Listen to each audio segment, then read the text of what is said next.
Hai Mbak Sis dan Mas Bro, mau tahu gimana caranya Swedia memvaksin warganya? Tonton video ini.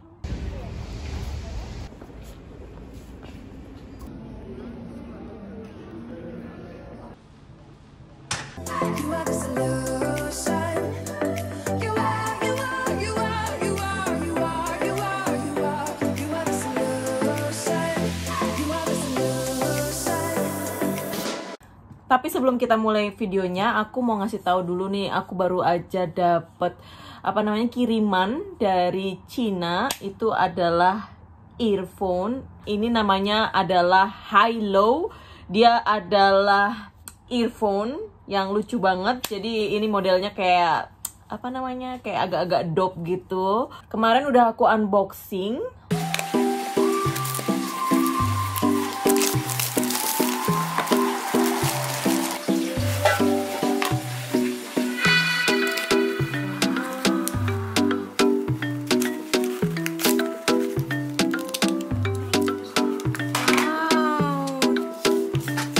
Ini untuk boxnya. Terus di sini itu dapat macem-macem. Terus suaranya juga udah aku tes, itu oke, lumayan. Hilo ini adalah anak perusahaannya dari Xiaomi ya. Kalau kalian yang belum tahu tuh, lucu banget kan? Tuh, jadi trendy gitu. Dan ini harganya nggak terlalu mahal. Itu kayak kalau yang ini tuh, seri yang ini adalah kurang lebih kayak 350 ribuan kalau dirupiahkan. Mereka juga punya smartwatch yang lucu-lucu gitu dan harganya terjangkau. Terima kasih Hilo sudah mau ngirimin aku. Bisa aku pakai untuk bikin-bikin konten.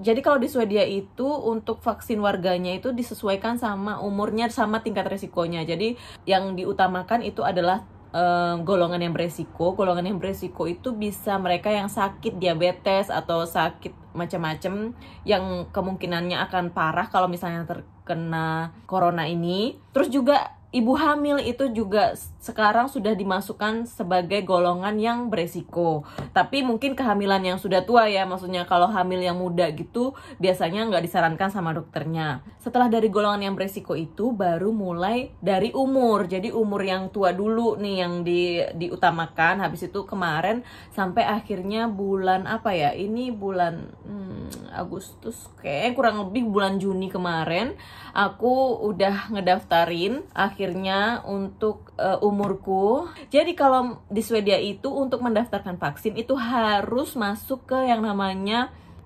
aplikasi, yaitu aplikasi namanya Alltid Öppet, atau artinya itu dalam bahasa Indonesia adalah selalu buka, always open. Jadi di situ kita segala sesuatu tentang kesehatan itu ada di situ. Jadi bisa langsung ngedaftarin hanya dengan memasukkan nomor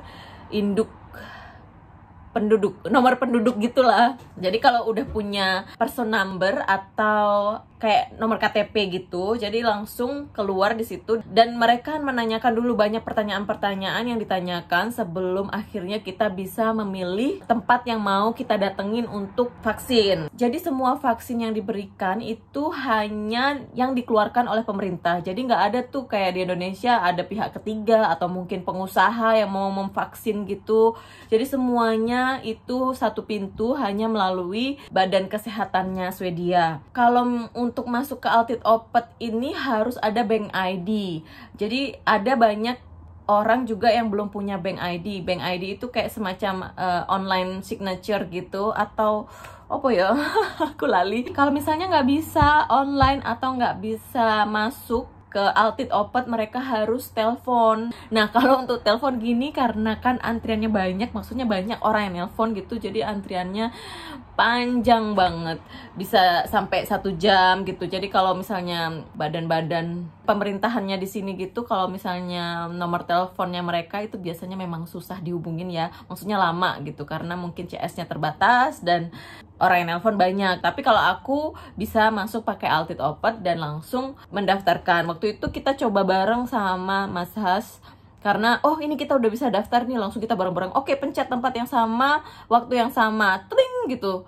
Aku wing muter-muter tapi gagal. Terus coba lagi, muter, gagal. Dan ternyata mungkin saking banyaknya orang yang pakai aplikasi itu dan ngebooking waktu yang paling dekat gitu, jadinya kita rebutan tempat, akhirnya aku nggak dapet. Jadi aku dapetnya itu di 2 minggu kemudian, 1 minggu kemudian.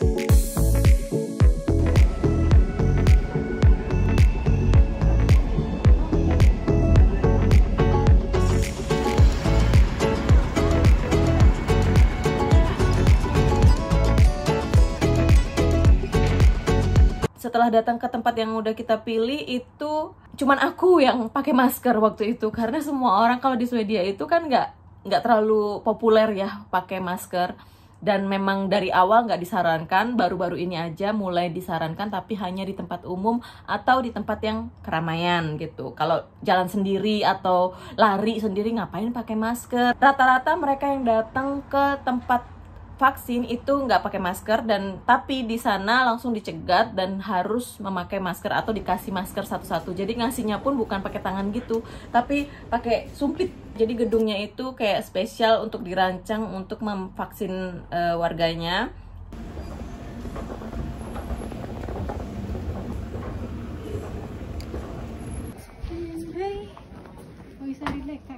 Ya.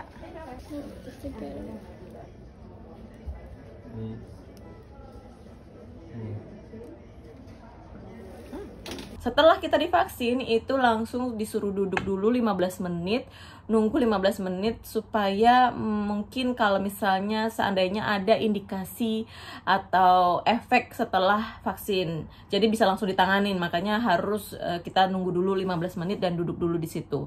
Dan duduknya pun berjarak 2 meter gitu, jadi nggak su-suan gitu kayak di Indonesia orang vaksin tapi kok antriannya panjang. Aduh, aku takut banget. Dan waktu divaksin itu baru aku tahu kalau aku dapatnya Pfizer. Jadi kita nggak bisa milih dapat vaksin apa gitu. Pokoknya semua yang sudah di-approve sama pemerintah Swedia, aku dapatnya Pfizer, dan Mas Has itu dapat Moderna, sementara mertua itu dapat Astra. Aku divaksin lagi kurang lebih 7 minggu setelah suntikan pertama. Langsung dapat SMS. Di SMS mereka nanya ngasih ingetin kalau kamu sudah bisa mendaftarkan untuk second dose. Jadi untuk suntikan kedua sudah bisa mendaftarkan. Langsung aku daftar lagi di Altid Opat. Nah, jadi kalau misalnya di Swedia itu juga kayak suamiku, biasanya ditanyain dulu sebelum kamu divaksin, kamu pernah nggak mengalami alergi atau punya alergi nggak, dan alerginya itu pernah sampai masuk rumah sakit apa enggak gitu. Kalau misalnya pernah sampai masuk rumah sakit itu disarankan untuk suntiknya di tempat atau di rumah sakit, maksudnya yang ada fasilitasnya untuk penanganan yang lebih lengkap. Maksudnya kalau misalnya tempat aku datengin itu kan kayak cuman gedung gitu ya, jadi nggak ada alat-alat medisnya. Jadi Mas Has, suamiku itu, dia walaupun dapat jadwal awal, ternyata waktu dia dateng ditanyain kamu pernah nggak alergi dan pernah masuk rumah sakit, iya. Ternyata dia nggak bisa divaksin pada hari itu karena dia harus memilih atau datang ke tempat vaksin yang ada fasilitasnya atau lebih disarankan ke rumah sakit gitu vaksinnya.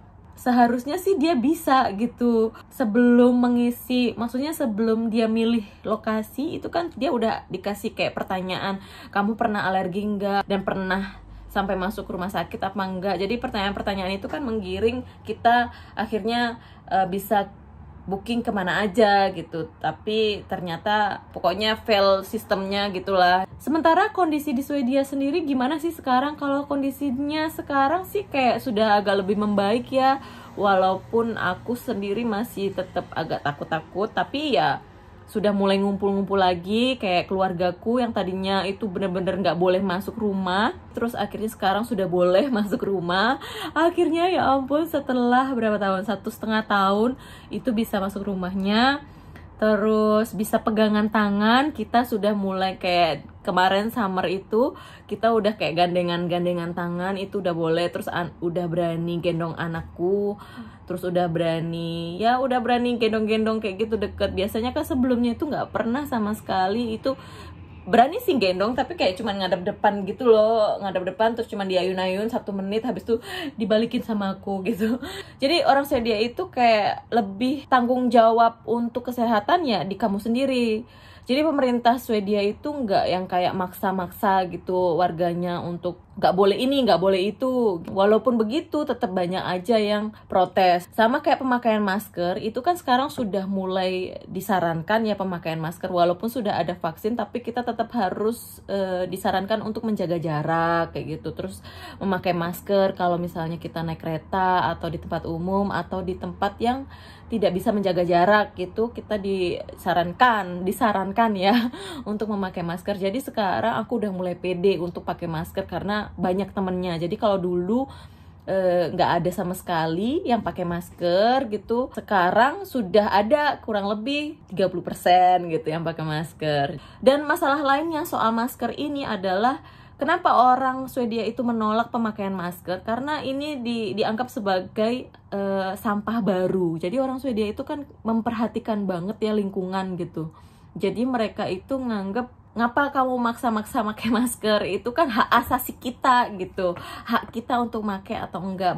Bahkan ada kayak gerakan gitu di grup-grup Facebook tentang penolakan memakai masker karena satu itu adalah penyebab dari sampah baru. Contohnya waktu aku vaksin terakhir itu, setelah keluar dari gedung itu ya langsung dibuang gitu. Mereka nggak mau pakai masker di luar karena nggak bisa bernafas. Selain dari sampah itu, mereka menganggapnya juga kenapa ada toko-toko tertentu gitu atau tempat-tempat tertentu yang kalau kamu nggak pakai masker kamu nggak boleh masuk gitu. Terus mereka tuh kayak marah. Kenapa? Karena loh, kita memilih nggak pakai masker, kenapa kamu memaksa-maksa pakai masker? Jadi di mana-mana memang akan ada pro dan kontranya walaupun di negara maju. Jadi gitulah tentang bagaimana cara Swedia untuk memvaksin warganya dengan kondisi di Indonesia yang kayaknya nggak lebih membaik, malah kayak makin ngeri gitu. Semoga segera membaik. Berhentilah menyalahkan pemerintah karena sebenarnya ini kerjasama antara semua orang. Ini tanggung jawab semua orang, termasuk warganya ya tanggung jawab. Nek misalnya mau divaksin ya gendang divaksin, nggak usah lah sampai dipaksa-paksa. Kan itu juga buat ngejaga ngejaga keluarga kita juga gitu loh, biar sama-sama aman.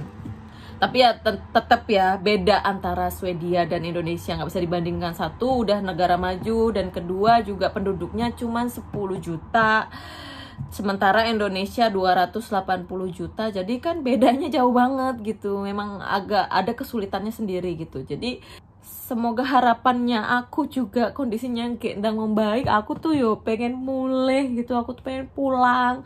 Jadi kalau misalnya Indonesia nggak membaik, piye caranya mau pulang? Semoga semuanya sehat-sehat, salam sehat selalu. Sampai jumpa di video berikutnya. Hey do. Sekali lagi thank you buat Hilau untuk udah ngirimin aku ini. Oh ya ampun, aku belum lepas ternyata plastiknya. Aduh, udah kucus loh.